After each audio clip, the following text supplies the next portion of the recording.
If someone told me that a simple bottle of perfume could shatter a marriage, expose a secret life, and change everything I thought I knew, I would have laughed. Perfume. Really? A small glass bottle on a dresser. How could something so tiny hold the power to destroy trust, uncover betrayal, and force a truth into the light? But that's exactly what happened. I still remember the night it all began. I was wiping the bathroom counter while humming to myself, trying not to think too much about how distant my husband Ethan had become. He had been working late more often, always tired, always distracted, always smelling like something unfamiliar. Not like his usual cedarwood cologne. Not even close. It was floral. Wheat. A scent I didn't own. I tried to ignore it. I really did. I told myself it must be from a coworker hugging him goodbye, or maybe from someone brushing past him on the street. But something inside me, the same instinct that had protected me my whole life, wouldn't let me rest. The same scent kept appearing again and again. On his shirts. On the towels. On the passenger seat of his car. And each time, he had an excuse prepared before I even asked. I had lived with Ethan long enough to know when his stories were rehearsed. That night, as I rearranged the bathroom shelf, my fingers stopped on a bottle of perfume I never used. A strong jasmine fragrance I bought years ago but never liked on myself. I held the bottle in my hand for a long moment, feeling the weight of it, feeling the silence of our home pressing against me. Strange idea came to me. Strange but sharp. What if, I whispered to myself, I swapped the perfume on his side of the shelf with this one, and waited? I don't know what pushed me. Desperation. Fear. Hope. Maybe all of them mixed together. So I did it. Quietly. Deliberately. I took the perfume from his side, the one he always said he didn't use, and I switched it with mine. I put the jasmine bottle exactly where his cologne had been. If he wasn't lying, nothing would happen. If he was, someone else would start smelling like jasmine. The moment I placed the bottle down, a shiver ran through me. I didn't know it then, but I had just set a trap that would unfold over the next days, dragging me toward a truth I never asked for. And when that truth arrived, it didn't knock. It erupted. All because of a perfume bottle. The next morning began like any other. Except it didn't. Because I was watching everything, every detail, every movement, through a lens of suspicion I wished I didn't have. Ethan was already dressed when I came into the kitchen. Shirt ironed, tie perfect, hair styled, looking like a man who had nowhere to hide. He kissed my cheek, just lightly, and his lips were cold. "Early meeting," he said, grabbing his coffee. "Long day." He always said that now. As he walked toward the door, I watched him pause briefly at the mirror near the entryway. I held my breath. He reached for the shelf, touched the bottle, lifted it to his neck and sprayed. My heart dropped. He didn't even notice it wasn't his cologne. That was the first crack. The day passed slowly, painfully. I kept imagining that floral jasmine scent settling somewhere it didn't belong, spreading, leaking the truth. The first confirmation came that evening.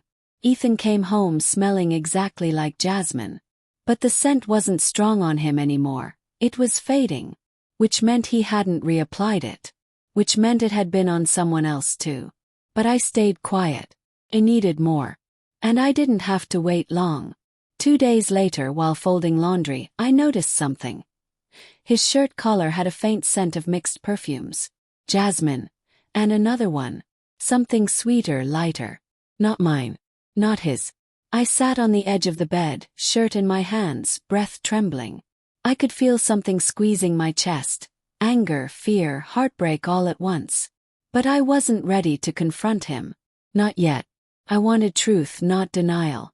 Proof, not explanations. And then, something happened that changed everything. Ethan got a text. Normally, he left his phone face down, but this time it lit up while he was in the shower. I didn't touch it. I knew better. But the preview message glowed clearly enough. "Still thinking about yesterday. And your smell. From Eva." My blood ran cold. Name. Message. Confirmation. But the perfume trap wasn't done working. Because the next day, I saw something I'll never forget. Saturday afternoon, I drove to the grocery store to clear my head. I didn't want to sit at home waiting for Ethan's lies. I needed air. Cold, honest air that didn't smell like jasmine and deception. But the universe had other plans. As I walked into the store, a woman brushed past me. She was stylish, confident, wearing a fitted red coat and walking like she owned the world. I wouldn't have looked twice. Except she smelled exactly like my jasmine perfume. The same perfume Ethan sprayed 2 days earlier. My legs froze. My heart began pounding so loudly it echoed in my ears. She didn't notice me at all as she walked toward the produce section, humming softly. Followed her. Quietly. Carefully. I wasn't even thinking. My feet were moving on their own. Every time her coat swayed, that scent filled the air again. My perfume. On another woman. Stranger. I watched as she pulled out her phone and smiled down at it. Soft private smile. The kind people save for someone special. Her lock screen flashed for half a second. And there he was. Ethan. My husband. Looking at the camera with that familiar half-smile. My stomach turned. My fingers went numb. I stepped back, hiding behind a shelf, trying not to gasp out loud. This couldn't be real. No, this shouldn't be real. But reality didn't care about what I wanted. I stayed hidden until she walked to the checkout. Every step she took left that jasmine scent hanging in the air behind her. Mocking me, confirming everything. He paid. Left.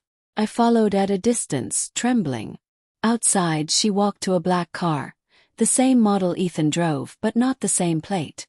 She got in, placed her bag on the seat. And before closing the door, she pulled out a small perfume bottle and sprayed her neck. I recognized the bottle instantly. It was the exact bottle I had swapped onto Ethan's shelf. Jasmine. I felt the world tilt. She wasn't wearing some random scent.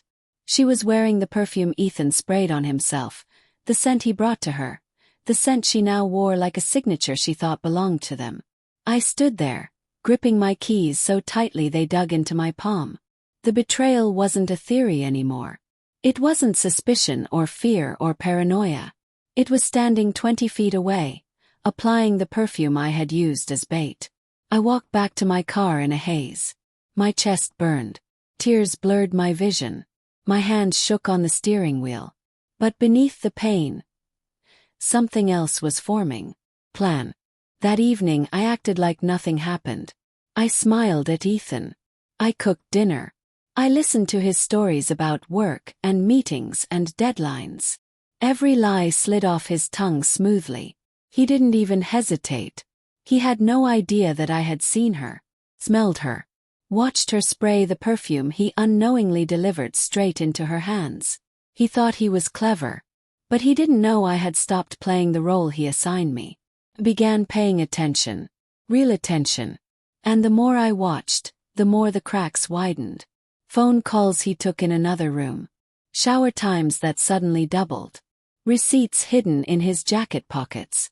Late-night smiles at his phone. And the scent, the jasmine scent, kept showing up like a ghost haunting our home. On Monday morning, he left early for a meeting. But his meeting didn't require a suit. It required cologne. Except this time. He didn't realize he grabbed the same jasmine perfume again. The trap kept working even without me touching it. By Wednesday, something inside me snapped. I had collected enough pieces of the truth to build the full picture. The cheating wasn't accidental. It wasn't brief. It wasn't a mistake. It was a choice. Consistent, deliberate, repeated choice. And the perfume. That was the bridge between them. Their little secret. Their invisible connection. Except it wasn't invisible anymore. Not to me. I didn't want revenge that ruined lives. I wanted revenge that revealed truth. Silent. Elegant. Precise. So, I created a plan built entirely from Ethan's own actions. Step 1. Gather proof. Not by spying. By letting him expose himself. I placed a small notebook in the drawer of my bedside table. Every time he came home smelling like jasmine, I wrote it down. Every time he left unusually early or returned unusually late, I wrote it down. Every time his shirt held a scent that wasn't mine, it went into the notebook. Step 2. Photograph evidence. Not him, just the details. The perfume bottle, his shirts, the text preview with her name, the receipts, even the passenger seat smell. I documented everything. Step 3. Wait. Let him feel comfortable. Let him believe he was safe. Let him push the boundary just enough. My goal wasn't to catch him. My goal was to make him confess without me asking. And then, the perfect opportunity arrived. Friday night, Ethan came home humming. Humming. He never hummed after work. My stomach twisted. Something had happened, something that made him confident, careless. He dropped his bag, loosened his tie, kissed my cheek with unusual enthusiasm. "You look happy," I said, forcing a smile. "Good day," he replied. That was all. But it was enough. Later that evening, while he showered, I went to his jacket to hang it properly. A small folded note slipped out of the pocket. A handwritten note. In delicate handwriting. "I loved our lunch. You smelled wonderful today. Same scent as me. My hand trembled, but my mind didn't. This was it. This was the final piece. The moment I knew I no longer needed to collect anything else. When Ethan came out of the bathroom, he found me sitting on the couch. Waiting. "Hey," he said, toweling his hair. "Why are you up?" "I wanted to talk," I replied softly. His expression changed instantly. Fear flickered behind his eyes. He knew.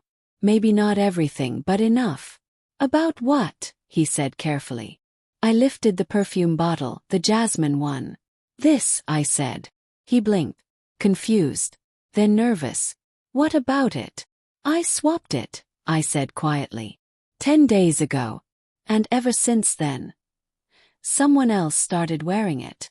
His face drained of color. In that moment, I watched the exact second his lies collapsed. His shoulders sagged. His mouth tightened. His eyes lost their excuses. He didn't confess with words. He confessed with silence. Because silence was the truth he could no longer hide. I didn't scream.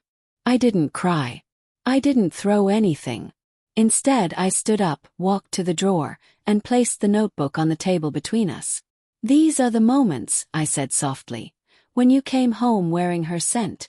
These are the days you lied to me. These are the times you chose someone else."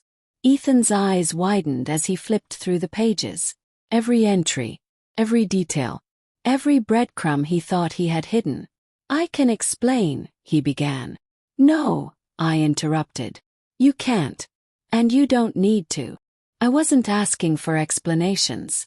I wasn't seeking closure. I wasn't begging for honesty. I already had everything I needed. Within the next week, he moved out. He didn't fight. He didn't negotiate. He knew he had destroyed something that couldn't be repaired.